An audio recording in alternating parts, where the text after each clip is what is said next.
안녕하세요. 오늘은 한 남자의 결혼 생활에 얽힌 이야기를 전해드리려 합니다. 산부인과 복도 며느리를 보러 온 시어머니의 얼굴이 하얗게 굳어 있었습니다. 방금 눈으로 본 것을 믿을 수가 없었던 겁니다. 며느리는 낯선 남자와 함께 갓 태어난 아이를 사이에 두고 다정한 대화를 나누고 있었습니다. 그날 저녁 아들에게 전화를 건 어머니의 목소리는 떨리고 있었습니다. 얘야, 네 아내 조심해야 한다. 아들은 처음엔 무슨 말인지 이해하지 못했습니다. 그저 평범하고 오히려 남들보다 더 살가운 아내였으니까요.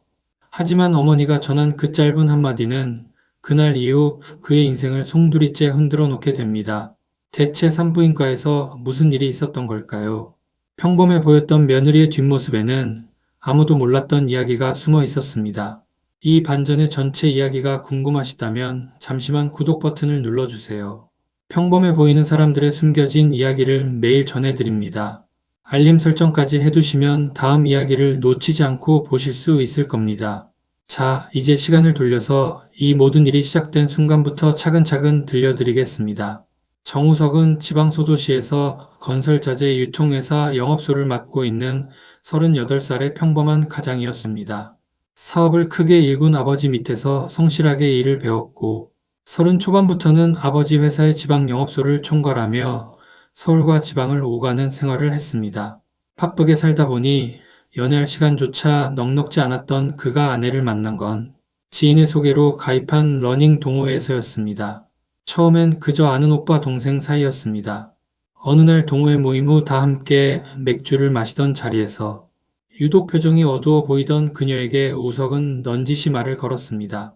오늘따라 표정이 안 좋아 보이는데 무슨 일 있어요? 아, 요새 회사 일이 잘 안 풀려서요. 저도 모르게 티가 났나 봐요. 그렇게 대화를 나누다 보니 서로 스트레스를 푸는 방식이 비슷하다는 걸 알게 됐습니다. 동호회 모임이 없는 날에도 따로 만나 함께 달리자는 제안을 우석이 먼저 건넸고 그녀는 흔쾌히 받아들였습니다. 그렇게 둘만의 시간이 늘어가면서 자연스럽게 서로의 고민과 애환을 나누는 사이가 됐고 오빠 동생으로 시작한 관계는 어느새 연인 사이로 발전해 있었습니다. 그녀의 이름은 한소영이었습니다. 35의 나이에 회사 회계팀에서 일하고 있었고 야무지고 싹싹한 성격으로 주변 사람들에게 좋은 평가를 받는 사람이었습니다. 우석은 소영과 만나면서 이런 게 운명이 아닐까 싶을 만큼 잘 맞는다는 생각을 자주 했습니다. 취향도 가치관도 스트레스를 해소하는 방식까지도 신기하게 닮아 있었으니까요. 하지만 결정적으로 다른 점이 하나 있었습니다. 바로 자라온 가정 환경이었습니다. 연애 중이던 어느 날 소영이 누군가와 언성을 높이며 통화하는 모습을 우석이 우연히 보게 된 적이 있었습니다. 돈 문제로 다투는 듯 했던 통화가 끝나자 소영은 참았던 감정이 터진 듯 눈물을 쏟아냈습니다. 우리 아버지가 회사를 오래 다닌 적이 없어. 이번에 들어간 곳도 얼마 못 가서 또 그만두셨대. 회사가 몸에 맞아야 다니는 거지. 대체 어디 그런 회사가 있냐고. 한참을 울던 소영은 결국 월급 일부를 동생 학원비에 보태고 있다는 사실까지 털어놓았습니다. 우석은 그런 모습을 보며 가족이 어려울 때 손을 내밀 줄 아는 책임감 있는 사람이라고 생각했습니다. 오히려 그 모습이 더 듬직하고 멋있어 보였습니다. 이런 사람과 가정을 꾸리면 흔들림 없이 살아갈 수 있겠다는 확신이 들었고 두 사람은 긴 연애 끝에 결혼식을 올리게 되었습니다. 결혼 생활은 처음부터 만족스러웠습니다. 소영은 싹싹하고 야무진 성격 덕에 시어머니에게도 예쁨을 독차지했습니다. 신혼 초 시어머니의 생신이 다가오자 소영은 며칠 전부터 퇴근 후 무언가를 열심히 찾아보더니 기쁜 목소리로 말했습니다. 결혼하고 처음 맞는 어머님 생신이잖아. 내가 직접 갈비찜 해드리고 싶어서 몸에 좋은 약재도 넣어서 만들어 보려고. 선물은 스카프 어때? 어머님이 봄, 가을에 자주 하시는 것 같던데 우리 엄마가 스카프를 했었나? 으이그 이래서 아들은 안 된다니까. 그것도 몰라? 생신 당일 소영이 정성껏 차린 상을 받은 시부모님은 감탄을 감추지 못했습니다. 시어머니는 미역국을 맛보며 극찬을 아끼지 않았고 평소 표현이 서툰 아버지마저 엄지를 들어 보이며 흐뭇해했습니다. 여동생의 결혼식 때도 소영은 먼저 나서서 소파를 선물하자고 제안했고 우석이 고맙다고 말하자 그녀는 담담하게 대답했습니다.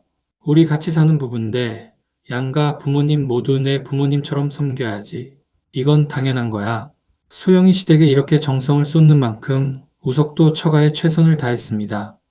형편이 어려운 처가의 금전적인 도움을 아끼지 않았고 처남이 공무원 시험을 준비하며 삼각김밥으로 끼니를 때운다는 걸 알았을 땐 고기라도 먹이려고 데려가 학원비를 지원해주겠다고 나섰습니다.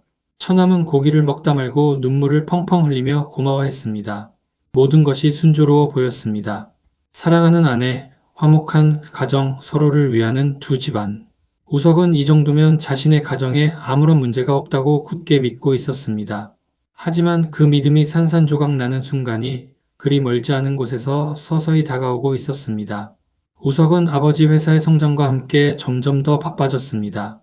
지방 영업소가 자리를 잡아가면서 서울 본사와 지방을 오가는 일정이 빡빡해졌고 집안 대소사나 처가와의 관계는 자연스럽게 소영의 몫이 되어갔습니다. 우석은 그런 아내에게 늘 미안하고 고마운 마음을 갖고 있었습니다. 그런데 시간이 지날수록 처가 쪽의 태도가 조금씩 달라지기 시작했습니다. 우석이 장모에게 한 번 용돈을 챙겨드린 것이 화근이었습니다. 그 뒤로 장모는 한 달이 멀다 하고 전화를 걸어오기 시작했습니다. 한 번은 우석이 서울에서 지방으로 출장을 가던 중 장모에게서 다급한 전화가 걸려왔습니다. 김서방, 지금 어딘가? 나 오늘 친구들 모임에 사위차로 데려다 준다고 큰 소리를 쳐놨는데 자네가 출장 중이면 나는 어떡하나? 미리 아무런 상의도 없이 벌어진 상황에 우석은 당황스러웠지만 침착하게 말했습니다. 장모님, 오늘은 제가 좀 바빠서요. 다음에 모셔다 드릴게요. 아이고, 그럼 용돈이나 좀 보내주게. 운전 중이던 회사 차 안에서 우석은 결국 휴게소에 들러 50만 원을 보내드렸습니다. 그런데 얼마 지나지 않아 장모에게서 다시 전화가 왔습니다. 신이 난 목소리였습니다. 어머, 김서방 나 모임 왔다고 용돈 준 거야? 여기 사람들이 사위 궁금해하네. 알고 보니 장모는 모임 사람들이 다 모인 자리에서 그 통화를 하고 있었던 겁니다. 옆구리를 찔러 받아낸 돈을 마치 자연스럽게 챙겨주는 것처럼 포장하고 있었던 셈입니다. 그런 일이 있고 얼마 뒤 장모는 아예 우석이 근무하는 회사까지 찾아왔습니다. 누군가 회사 주변을 서성인다는 이야기를 듣고 나가보니 장모였습니다. 김서방, 내 친구 사위는 매달 용돈을 준다는데 자네도 생각 좀 해봐. 우리 나이에 나가서 돈 벌어봐야 얼마나 벌겠나. 이런 식이면 앞으로 얼마나 더 드려야 할지 막막했지만 마침 그 광경을 본 아버지가 다가와 상황을 물었습니다. 사정을 전해 들은 아버지는 뜻밖에도 단호한 목소리로 말했습니다. 너는 맨날 일로 바빠서 처가에 제대로 가보지도 못하잖아. 며느리는 회사 다니면서 양가 다 챙기느라 바쁘고 그러니 너도 고마운 마음으로 조금씩 드려. 50만 원이면 그렇게 큰 돈도 아니잖니. 아버지의 말에 아내의 노고를 먼저 생각하지 못했던 자신이 부끄러워졌습니다. 그렇게 우석은 장모에게 매달 50만 원을 보내드리기로 했습니다. 이 사실을 알게 된 소영은 미안한 목소리로 말했습니다. 여보, 미안해. 엄마가 회사까지 찾아갈 줄은 몰랐어. 괜찮아. 당신이 우리 부모님한테 하는 것에 비하면 이건 아무것도 아니지. 그 무렵 회사 규모가 커지면서 우석은 아예 지방으로 내려가 1년간 장기 근무를 해야 하는 상황을 맞게 됐습니다. 조심스럽게 이 사실을 전한 우석에게 소영은 오히려 그를 다독이며 말했습니다. 부산 놀러 가는 것도 아니고 일하러 가는 건데 뭘 그렇게 어렵게 말해. 나 진짜 괜찮아. 어머님도 계시고 우리 집도 택시 타면 금방인데 사업도 다 때가 있는 법이잖아. 이런 기회 놓치지 말고 다녀와. 걱정하는 우석을 도리어 격려해주는 아내가 그저 고마웠습니다. 우석은 지방 영업소를 제대로 자리 잡게 만들고 실적도 올려서 멋지게 돌아오겠다고 다짐하며 짐을 챙겼습니다. 그렇게 주말 부부 생활을 시작한 지 넉 달쯤 됐을 무렵 소영이 임신했다는 소식이 전해졌습니다. 온 가족이 축하했고 우석은 꽃다발을 안겨주며 아내를 꼭 안아주었습니다. 여보, 나 믿고 결혼해줘서 정말 고마워. 우리 지금처럼만 행복하게 살자. 세상에 둘을 닮은 아이가 태어난다는 사실에 책임감이 더욱 무겁게 그러나 벅차게 느껴졌습니다. 당장 곁에 있어주고 싶어도 지방 영업소를 맡고 있어 마음처럼 되지 않았습니다. 그래서 연차를 내고 하루 일찍 올라가겠다고 말했을 때 뜻밖에도 아내의 반응은 떨떠름했습니다. 뭐하러 그래? 출산이 임박한 것도 아닌데 당신이 나 때문에 이 일 쉬는 것 같잖아. 당신은 내가 오는 게 싫어? 그런 게 아니라 당신 힘들까봐 그러지. 여자들은 임신하면 남편이 더 신경 써주길 바라기 마련인데 우석이 뭔가 해주려 할 때마다 소영은 오히려 미안하다며 손사래를 쳤습니다. 우석은 그저 아내가 원래 짐이 되는 걸 싫어하는 성격이라 그런 거라고 애써 그렇게 생각하고 넘어갔습니다. 그 사이 출산일이 조금씩 가까워지고 있었습니다. 출산 예정일이 다가오자 우석은 서울로 올라와 아내 곁을 지켰습니다. 진통 끝에 아이가 태어나던 순간 우석은 직접 탯줄을 자르며 벅찬 감정을 느꼈습니다. 세상에 태어난 작은 생명을 보며 그동안에 힘들었던 시간들이 다 보상받는 기분이었습니다. 소영은 출산 후 산후조리원에서 일주일 정도 머물 계획이었습니다. 그런데 아이를 낳은 지 이틀쯤 지났을 무렵 하필이면 지방 영업소에서 급한 문제가 터졌습니다. 현장을 총괄하던 우석이 아니면 해결이 어려운 상황이었습니다. 일이 아무리 급해도 조리원에 있는 아내를 두고 떠나야 한다는 게 마음에 걸렸지만 소영은 오히려 담담하게 말했습니다. 일 생겼으면 가봐야지. 난 괜찮아, 빨리 가. 안 그래도 내가 당신 눈치 보느라 혼났는데. 미안한 마음을 안고 지방으로 내려가면서도 우석은 혼자 남을 아내가 걱정됐습니다. 그래서 어머니에게 전화를 걸어 일주일만 소영을 살펴봐 달라고 부탁했습니다. 어머니는 흔쾌히 그러겠다고 했고 덕분에 우석은 조금은 마음을 놓은 채 지방으로 향할 수 있었습니다. 모든 게 괜찮은 줄로만 알았습니다. 하지만 다음날 어머니에게서 걸려온 전화 한 통이 모든 것을 뒤흔들어 놓았습니다. 어머니의 목소리에는 짙은 의심이 묻어 있었습니다. 며느리 혹시 친한 친구 중에 남자도 있니? 아니면 직장에 친한 남자 직원이라든가. 아니요, 그런 얘기는 들어본 적 없는데요. 왜 그러세요? 내가 좀 이상한 걸 봐서 그래. 어머니는 며느리에게 미역국을 끓여다 주려고 조리원에 갔었다고 했습니다. 그런데 방문이 살짝 열려 있었고 안에서 대화 소리가 들려 잠시 기다렸다는 겁니다. 그런데 들려온 대화가 심상치 않았습니다. 낯선 남자가 아이를 안고 있었고 그 아이를 보며 두 사람이 이런 말을 주고받았다는 겁니다. 소영아, 아기 너무 예쁘다. 완전 나 닮지 않았어? 그게 무슨 소리야. 나를 더 닮았지. 어머니는 그 대화가 이상하게 느껴져 문을 벌컥 열고 들어갔다고 했습니다. 어미야, 나왔다. 어머님, 여긴 웬일이세요? 며느리 보러 오는 게 뭐 이상한 일이야? 그런데 이쪽은 누구셔? 당황한 소영은 말까지 더듬으며 대답했다고 합니다. 저희 회사 과장님이세요. 아이를 워낙 좋아하셔서 가다 들르셨대요. 그래? 그런데 과장님이랑 꽤 친한가 보네. 옛날에 사수였다고? 어머니는 두 사람이 자신이 들어오기 전까지는 서로 반말을 쓰고 있었는데 자신이 등장하자마자 갑자기 존댓말로 바뀌었다는 걸 놓치지 않았습니다. 뭔가 이상한 낌새를 느낀 어머니는 일부러 자리를 뜨지 않고 한쪽 소파에 앉아 버텼습니다. 그러자 낯선 남자는 눈치를 살피며 아이를 다시 소영에게 안겨주고는 황급히 자리를 떴다고 했습니다. 저 이만 가볼게요. 회사에 일이 생겨서. 어머니는 남자가 돌아간 뒤 넌지시 소영에게 그 사람의 이름을 물었습니다. 저분 이름이 뭐야? 고마우신 분인데 이름이라도 알아야지. 괜찮아요, 어머니. 이렇게 좋은 분이 있다고 우리 아들한테도 얘기해서 챙겨드리라고 해야지. 그러지 마세요. 제가 알려드릴게요. 김정수예요. 친한 사이라면서 이름도 제대로 말하지 못하고 머뭇거리는 모습이 어머니의 눈에는 도무지 자연스러워 보이지 않았습니다. 어머니는 그 이름을 수첩에 적어두었고 아들에게 전화를 걸어 신신당부하듯 말했습니다. 아무래도 이상해. 친한 회사 상사라면서 이름도 헷갈려하고 분명히 둘이 있을 때는 반말을 썼어. 내가 한번 확인해봐. 전화를 끊은 우석은 별 생각 없이 아내 회사의 인사팀으로 전화를 걸어보았습니다. 안녕하세요. 한소영 대리 남편입니다. 다름이 아니라 같은 팀에 김정수라는 분이 계실까요? 아내를 많이 도와주신다고 해서 감사 인사라도 드리고 싶어서요. 김정수라는 분은 저희 팀에 안 계신데요. 수화기 너머로 들려온 그 한마디에 우석은 순간 머리를 세게 얻어맞은 기분이었습니다. 어머니의 의심이 단순한 오해가 아닐지도 모른다는 생각이 들기 시작했습니다. 지방에 있는 우석이 당장 할 수 있는 일은 많지 않았습니다. 하지만 이대로 넘어갈 수는 없었습니다. 그는 조용히 심부름센터를 알아보기 시작했습니다. 아내에 대해, 더 정확히는 그 낯선 남자에 대해 확인해야 할 것들이 남아 있었습니다. 전화를 끊고 난 뒤 우석은 창밖을 오래도록 바라보았습니다. 지금까지 믿어왔던 모든 것이 흔들리고 있었지만 아직은 이 모든 것이 오해이기를 바라는 마음도 남아 있었습니다.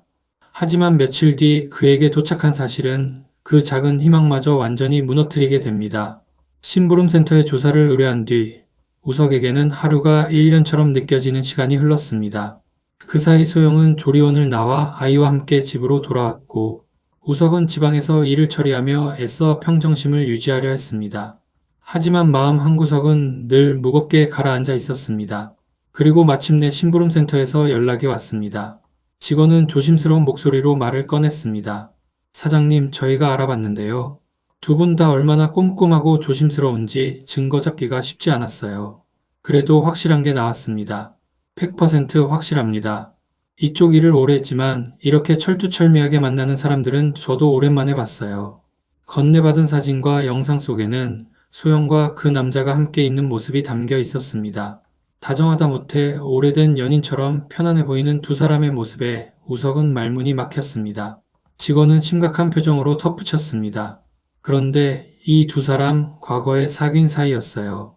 그냥 만난 것도 아니고 결혼까지 준비하다가 파혼한 사이더라고요. 파혼까지 했던 사이가 다시 만나고 있었다는 사실도 충격이었지만 진짜 이름조차 밝히지 않고 가짜 이름으로 자신의 어머니 앞에 나타났다는 사실이 우석을 더 참담하게 만들었습니다. 그 남자의 진짜 이름은 민경호였습니다. 소영의 회사 선배이자 한때 결혼까지 약속했던 옛 연인. 우석은 여기서 멈추지 않았습니다. 확실한 진실을 듣고 싶었던 그는 소영이 자주 들고 다니는 가방 안에 작은 녹음기를 몰래 넣어두었습니다. 그리고 얼마 지나지 않아 소영이 친구, 어머니 장례식장에 다녀오겠다며 저녁 늦게 외출을 하는 날이 있었습니다. 몸조리 더 해야 되는 거 아니야? 친한 친구 어머님이 돌아가셔서 안 갈 수가 없어. 당신이 애 좀 봐줘. 아무것도 모르는 척 우석은 그녀를 배웅했습니다. 그리고 그날 밤 그는 그 무엇도 기대하지 않으려 애쓰면서도 마음 한편으로는 이 모든 게 부디 오해였기를 바랐습니다. 다음날 아침 늦게 귀가한 소영은 피곤했는지 이내 잠들었습니다. 우석은 조용히 가방에서 녹음기를 꺼내 재생 버튼을 눌렀습니다. 그리고 흘러나온 대화는 그가 상상했던 것보다 훨씬 더 참혹했습니다. 소영아, 대체 언제 이혼할 거야? 진작 이혼했으면 이렇게 도둑고양이처럼 몰래 안 만나도 되잖아. 조금만 더 기다려. 한 일 이년만. 내 새끼 안아보지도 못하고 어떻게 그렇게 기다려. 내가 말했잖아. 그 집 형편이 괜찮다고.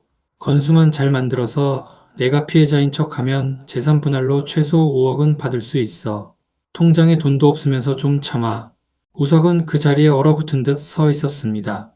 아내의 뱃속에서 태어난 아이가 자신의 아이가 아니라는 사실도 감당하기 힘든데 처음부터 재산을 노리고 이혼 사유를 만들어내려 했다는 계획까지 듣게 된 것입니다. 자신과의 결혼이 애초부터 사랑이 아닌 돈을 위한 거래였다는 사실이 손끝까지 떨리게 만들었습니다. 그날 우석은 모든 진실을 밝히기 위해 어머니에게 일찍 집으로 와달라고 부탁했습니다. 더 이상 미룰 이유가 없었습니다. 그동안 참아왔던 모든 것을 오늘 이 자리에서 끝내기로 결심한 것입니다. 어머니가 도착하고 얼마 지나지 않아 잠에서 깬 소영은 아무것도 모른 채 상냥한 목소리로 인사를 건넸습니다. 어머님, 아침 일찍부터 무슨 일이세요? 그 목소리를 듣는 순간 우석은 그동안 억눌러온 감정이 한꺼번에 치솟는 것을 느꼈습니다. 하지만 그는 애써 침착함을 유지하며 준비해둔 녹음기를 손에 쥐었습니다. 이제 모든 것을 드러낼 시간이었습니다. 그게 무슨 말이야, 갑자기? 소영의 얼굴에서 미소가 서서히 사라졌습니다. 우석은 아무 말 없이 녹음기의 재생 버튼을 눌렀습니다. 정적을 깨고 흘러나온 것은 며칠 전 그가 몰래 녹음해 두었던 바로 그 목소리였습니다. 소영아, 대체 언제 이혼할 거야? 내가 말했잖아. 그 집 형편이 괜찮다고. 건수만 잘 만들어서 내가 피해자인 척하면 재산 분할로 최소 5억은 받을 수 있어. 거실에는 무거운 침묵이 흘렀습니다. 옆에서 함께 듣던 어머니의 얼굴이 새하얗게 질렸습니다. 처음에는 믿을 수 없다는 표정이었던 어머니는 이내 분노로 온몸을 떨기 시작했습니다. 이게 뭐야? 이거 진짜야? 오해예요, 어머님. 이거 그냥 장난친 거예요. 장난? 목소리 딱 들어보니까 그놈이 맞구먼. 감히 우리 아들을 이렇게 농락해? 어머니는 순식간에 소영의 머리채를 움켜쥐었습니다. 우석은 그 광경에 순간 멈칫했지만 애써 정신을 붙잡았습니다. 소영은 고통스러운 비명을 지르며 매달렸습니다. 어머니 제발요. 아파요. 아파. 죄를 지었으면 벌을 받아야지. 내가 이걸로 끝날 줄 알았어? 머리 다 뽑히겠어요, 어머니. 이러다 정말 크게 다치세요. 우석은 어머니의 손을 붙잡으며 진정시켰습니다. 그리고 여전히 발뺌하려는 소영을 향해 차갑게 말했습니다. 엄마, 이런 사람 손으로 더럽힐 필요 없어요.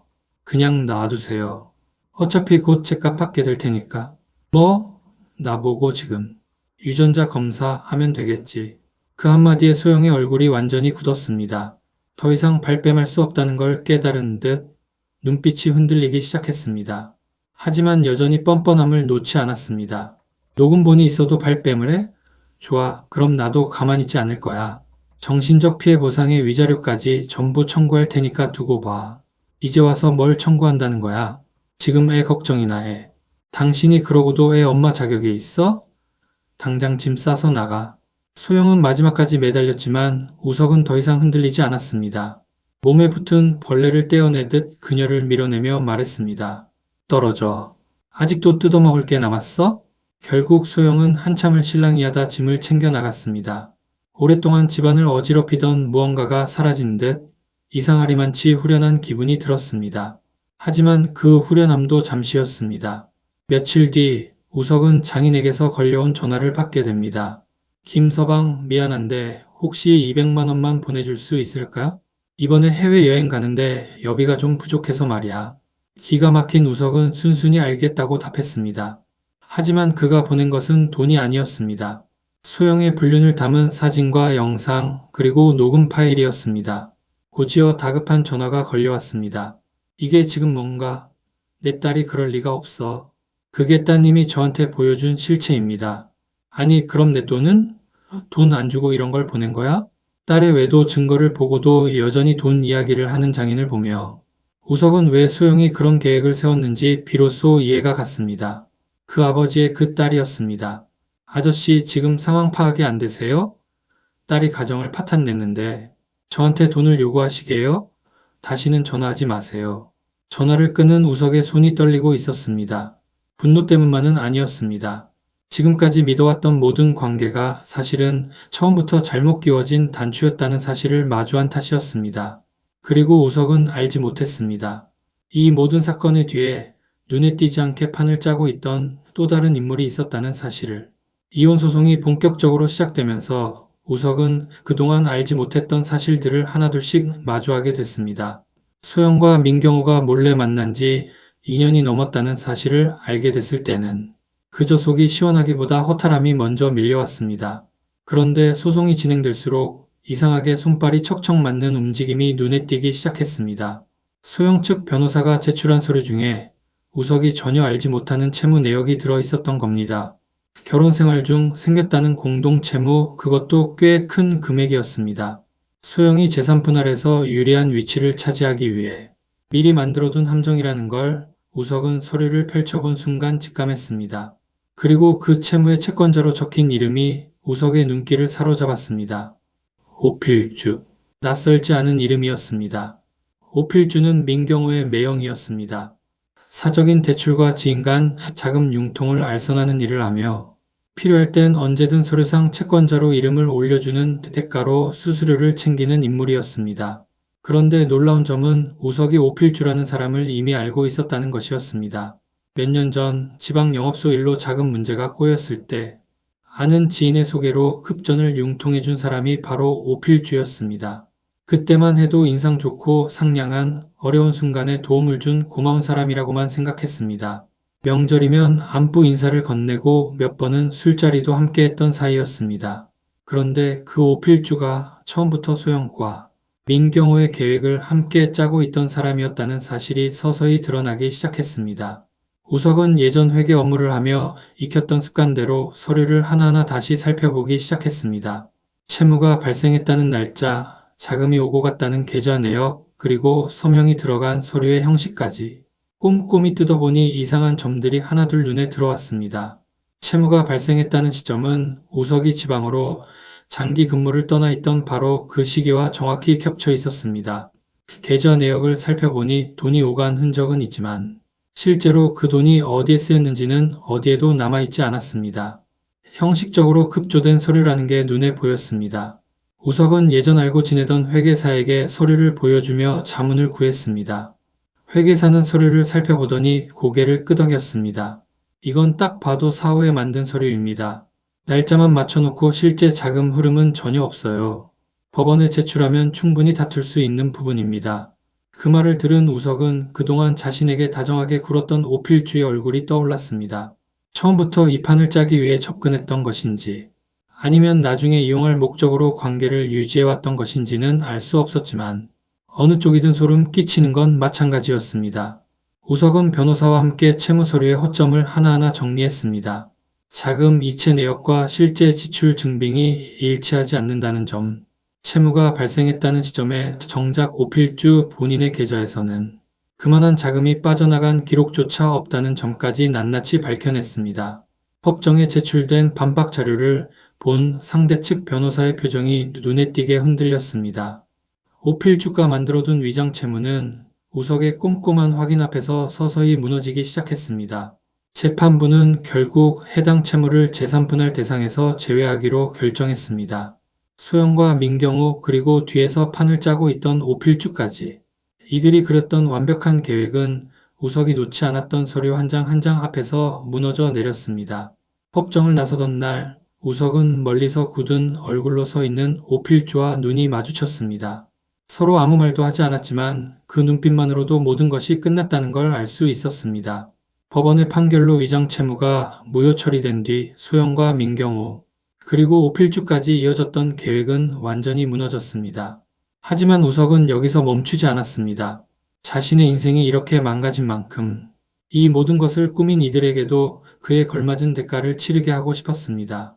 우석은 소영과 민경호가 다니던 회사에 그동안 모아온 모든 자료를 정리해 보냈습니다. 며칠 지나지 않아 회사 안에 소문이 퍼졌고 소영은 결국 스스로 사표를 내고 회사를 나올 수밖에 없었습니다. 민경호 역시 비슷한 시기에 회사를 그만두게 됐다는 소식이 들려왔습니다. 오필주는 조금 달랐습니다. 그가 벌인 위장 채무 알선은 단순한 개인 문제가 아니라 사기에 해당할 소지가 있었습니다. 우석은 변호사와 상의해 이를 형사 고소했고 오필주는 결국 수사기관의 조사를 받는 처지가 됐습니다. 한때 명절마다 안부를 물으며 웃던 그 얼굴이 이제는 조사실 문턱을 넘나드는 모습으로 바뀌어 있었습니다. 이혼이 확정되고 얼마 지나지 않아 소영이 우석을 찾아온 적이 있었습니다. 눈물 콧물 범벅이 된 얼굴로 매달리며 말했습니다. 내 인생 이렇게 구렁텅이로 빠뜨리면 어떡해. 나 좀 살려줘. 네가 먼저 내 인생을 구렁텅이로 밀어넣은 거잖아. 그 사람은 그냥 나한테만 복수하려고 그런 거야. 됐고. 죽이 되든 밥이 되든 알아서 해.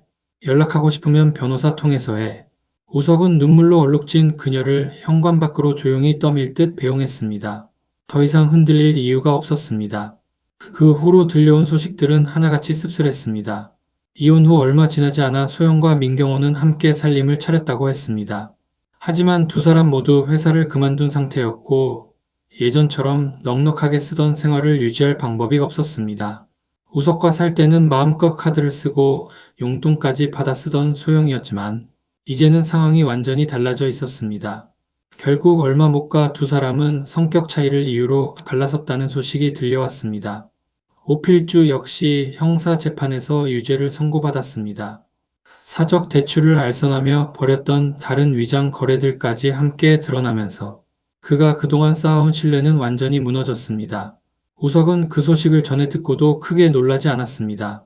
처음부터 사람의 신뢰를 이용해 판을 짜는데 익숙한 사람이었다는 걸 이미 알게 된 뒤였으니까요. 시간이 흐르면서 우석의 일상은 조금씩 제자리를 찾아갔습니다.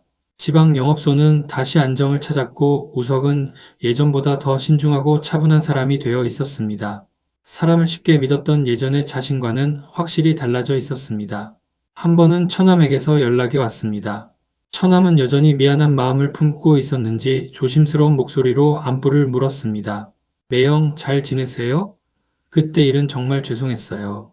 괜찮아. 처남 잘못은 아니잖아. 열심히 살아. 처가 식구들 중 유일하게 진심으로 사과를 전해온 사람이었습니다. 우석은 그 마음만큼은 밉지 않았습니다. 밤이 깊어지면 우석은 종종 홀로 앉아 지난 시간들을 돌이켜보곤 했습니다. 사랑이라 믿었던 관계가 실은 계산된 거래였다는 사실, 그리고 그 계산을 도운 또 다른 사람이 있었다는 사실. 이 모든 걸 알게 된 지금 그는 예전만큼 쉽게 사람을 믿지 못하게 됐습니다. 하지만 동시에 자신을 스스로 지킬 줄 아는 사람이 되어 있었습니다. 모든 소송이 마무리되고 계절이 몇 번 바뀌었습니다. 우석은 여전히 지방 영업소를 오가며 성실히 일했고 시간이 지날수록 그날의 아픔도 조금씩 무뎌져 갔습니다. 하지만 완전히 잊히지는 않았습니다.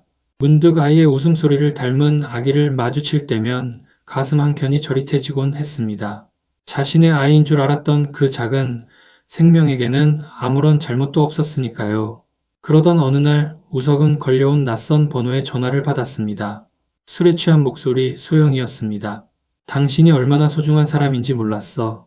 우리 다시 얘기 좀 해보자. 나 정신 차렸어. 이혼하자마자 살림 차렸던 사람 입에서 나올 소리는 아닌 것 같은데 번호도 안 바꾸고 있었잖아. 당신도 기다린 거 아니야? 거래처가 많아서 못 바꾸는 거야. 착각하지 마. 우석은 그 자리에서 번호를 차단했습니다. 더 이상 그녀의 목소리에 흔들릴 이유가 없었습니다. 그날 이후 소영에게서는 다시 연락이 오지 않았습니다. 우석은 가끔 생각합니다. 만약 그날 어머니가 산부인과에서 그 장면을 목격하지 못했다면 어떻게 됐을까? 아마 지금도 아무것도 모른 채 자신의 아이가 아닌 아이를 키우며 뒤에서 웃고 있는 사람들 속에서 평생을 속고 지냈을지도 모릅니다. 우석이 이번 일을 겪으며 가장 아프게 깨달은 것은 배신이 언제나 낯선 사람에게서만 오는 게 아니라는 사실이었습니다. 오랜 시간 믿고 곁을 내주었던 사람, 명절마다 안부를 묻던 사람, 심지어 가족이라 불렀던 사람에게서도 배신은 조용히 자라날 수 있었습니다. 그래서 그는 이제 사람을 만날 때 그 사람의 말보다 행동을, 순간의 다정함보다 오랜 시간 쌓인 진심을 더 눈여겨보게 됐습니다. 시간이 흐른 지금 우석은 다시 새로운 사람을 만나 조금씩 마음을 열어가고 있습니다. 예전처럼 무작정 믿기보다는 천천히 지켜보고 확인하며 관계를 쌓아가는 법을 배운 것입니다. 상처는 그를 차갑게 만들기도 했지만 동시에 더 단단하고 신중한 사람으로 만들어주기도 했습니다. 여러분은 어떻게 생각하십니까? 사랑이라 믿었던 관계가 사실은 계산된 거래였다면 그 관계에 쏟았던 시간과 마음은 다 부질없는 것이었을까요? 아니면 그 아픔을 딛고 더 단단해진 지금의 모습이야말로 그 시간이 남긴 진짜 의미일까요? 세상에는 겉으로 드러나지 않는 사연들이 참 많습니다. 누군가는 웃는 얼굴 뒤에 깊은 상처를 감추고 있고 또 누군가는 평범한 일상 속에서 조용히 자신을 지켜내고 있습니다. 오늘 전해드린 이야기도 그런 사연 중 하나였습니다. 혹시 여러분 주변에도 겉으로는 보이지 않는 사연을 안고 살아가는 사람이 있지 않은가요? 오늘 하루 곁에 있는 사람들의 진심을 한 번 더 들여다보는 시간이 되었으면 합니다. 평범해 보이는 사람들의 숨겨진 이야기 저희는 매일 전해드리고 있습니다. 오늘 이야기가 마음에 와닿으셨다면 구독과 좋아요, 그리고 알림 설정까지 부탁드립니다. 다음 이야기에서 또 다른 사연으로 찾아오겠습니다. 시청해주셔서 감사합니다.